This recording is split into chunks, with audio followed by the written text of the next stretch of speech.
Bapak Ibu saudara-saudariku yang terkasih dalam Kristus Yesus, kita bertemu lagi dalam sapaan Tuhan hari ini, Kamis tanggal 21 Januari tahun 2021. Namun sebelumnya mari kita bersatu di dalam doa. Damai sejahtera Allah yang melampaui segala akal, itulah yang memelihara hati dan pikiran di dalam Kristus Yesus Tuhan kita. Amin. Saudara yang terkasih dalam Kristus Yesus, sapaan Tuhan buat kita hari ini terangkat dari kitab Mazmur pasal yang ke-71 ayat yang ke-18. Demikian firman-Nya. Juga sampai masa tuaku dan putih rambutku, ya Allah, janganlah meninggalkan aku, supaya aku memberitakan kuasa-Mu kepada angkatan ini, keperkasaanmu kepada semua orang yang akan datang. Sampai sejatuh firman Tuhan.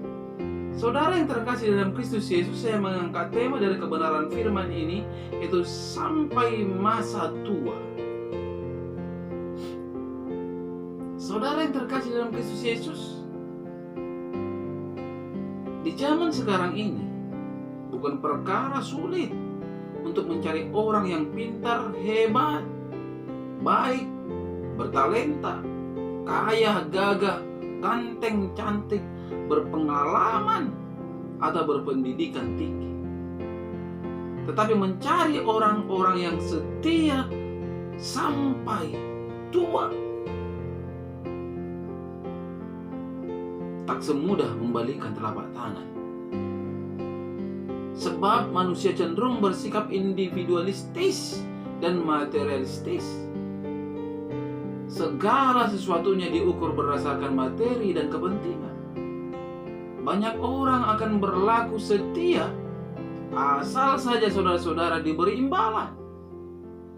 Kesetiaan bukan lagi diukur dari pengorbanan, melainkan disertai tendensi tertentu, terlebih lagi ketika usia sudah menua.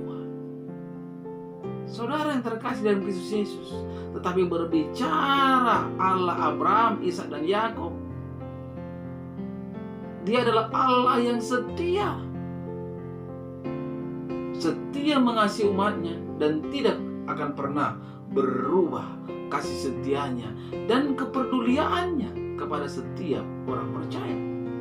Hal inilah yang diyakini dan dimohonkan oleh Daud dalam hidupnya di masa tuanya kepada Tuhan.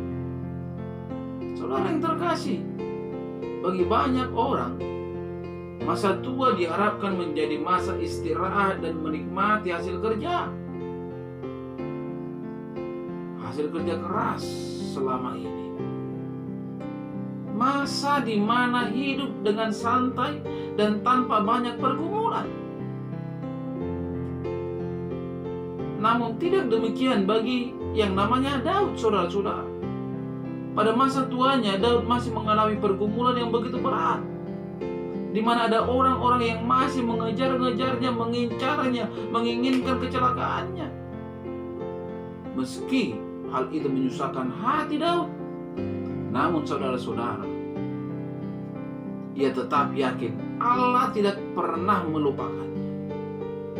Mengapa? Karena Daud sangat mengenal Tuhan.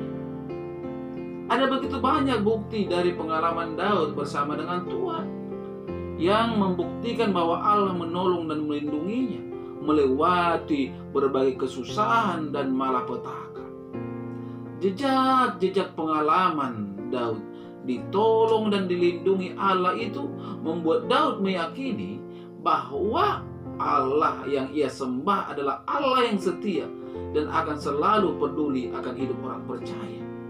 Kebenaran firman Tuhan ini sekaligus memperlihatkan bahwa tidak saja Allah Abraham, Ishak dan Yakub yang setia, tetapi Daud juga adalah hamba yang setia.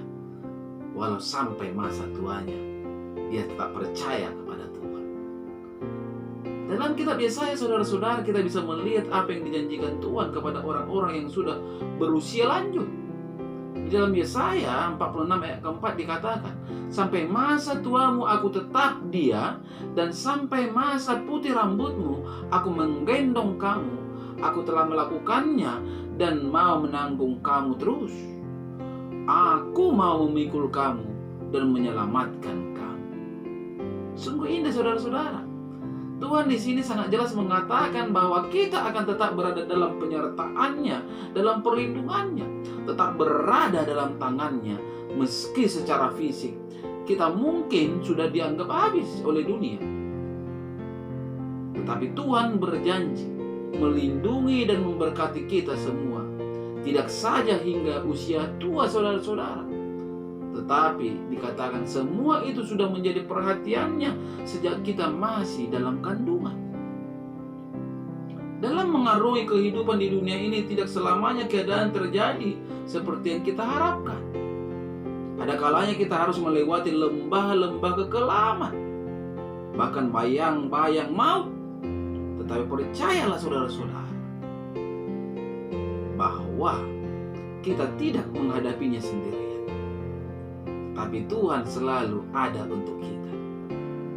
Saudara yang terkasih, melalui sapaan Tuhan ini kita diingatkan agar sampai masa tua kita tetap percaya pada Tuhan. Jangan pernah berpikir karena masa tua telah mengkikis tenaga dan ingatan serta semangat kita juga membiarkan pengharapan kita kepada Tuhan terkikis. Mari kita teladani sikap Daud yang hanya bergantung dan menaruh pengharapan kepada Tuhan sampai pada masa tuanya. Alkitab menegaskan bahwa orang yang setia dan bertahan sampai kesudahannya, saudara-saudara, itulah yang beroleh keselamatan. Tidakkah dikatakan dalam Wahyu 2 ayat 10b, hendaklah engkau setia sampai mati, dan aku akan mengaruniakan kepadamu mahkota kehidupan. Artinya apa saudara-saudara? Artinya kesetiaan kepada Tuhan sampai masa tua sangatlah menjadi bagian yang prioritas diinginkan Tuhan dari hidup orang-orang yang percaya, dari hidup kita. Agar bagaimana? Agar kita beroleh kehidupan kekal, agar kita beroleh keselamatan. Sampai masa tua, mari kita tetap percaya buat Tuhan. Amin. Kita berdoa. Terima kasih Bapa di surga untuk kebenaran dari firman-Mu yang telah berkumandang melalui media YouTube ini di pagi hari ini. Tuhan, di mana firman-Mu berkata bagaimana sikap kami di masa tua kami, dan kebenaran firman-Mu berkata bahwa kesetiaan Tuhan, kepedulian Tuhan sampai masa tua kami akan tetap terjadi, mengasihi dan memperdulikan hidup orang bersalah. Tuhan Yesus, mari Engkau meterangkan kebenaran firman-Mu ini dalam kehidupan setiap para pendengar dimanapun berada, sehingga sikap ataupun kekhawatiran di masa-masa tua itu terbuang jauh dari kehidupan mereka, tetapi tetap eksis percaya dan mengandalkan Tuhan yang akan menggiring hidup mereka. Tuhan, ketika mereka lemah, mereka akan dikuatkan. Ketika mereka sakit, mereka akan diberi kesembuhan. Ketika mereka berhadapan dengan persoalan, mereka akan mendapatkan jalan keluar, karena memang tiada yang mustahil bagi Engkau ya Tuhan Yesus. Pada kesempatan ini juga hamba berdoa tetap untuk setiap jemaat yang telah Engkau percayakan kepada hamba-Mu ini, begitu juga kepada istriku yang adalah hamba-Mu. Berkati rumah tangga mereka, Tuhan. Berkati usaha dan pekerjaan mereka. Ketika mereka sakit dan lemah, mari Engkau sembuhkan dan berikan kekuatan, agar kemuliaan hanya bagi nama Tuhan dan setiap kehidupan mereka. Hamba juga berdoa untuk saudara-saudariku Tuhan yang jauh dari hamba-Mu. Ketika mereka sakit, mari Tuhan berikan kesembuhan sebagaimana itu aku Mama Ella. Tidak berhenti-hentinya hamba berdoa. Tuhan Yesus yang baik. Terima kasih Bapa untuk kelahiran seorang anak di tengah keluarga di Ibu Mary. Itu semua dikarenakan penyertaan-Mu. Proses kelahiran bisa berjalan dengan baik. Adikku sehat, begitu juga anak yang dilahirkannya. Terima kasih Bapa atas jawaban setiap doa-doa kami. Bapa, hamba juga berdoa, mari balik bungkus istriku dan anakku, Tuhan, dengan kasih dan kuasa, sehingga hidup kami hanya selalu memuji dan memuliakan nama Tuhan. Bagaimanapun situasi dan kondisi yang terjadi dalam kehidupan kami, karena Engkaulah Tuhan kami dan Allah kami. Inilah doa hamba-Mu Tuhan di pagi hari ini, yang hamba percayakan hanya di dalam nama Kristus Yesus Juru Selamat kami yang hidup. Amin. Salam buat kita semua. Salam.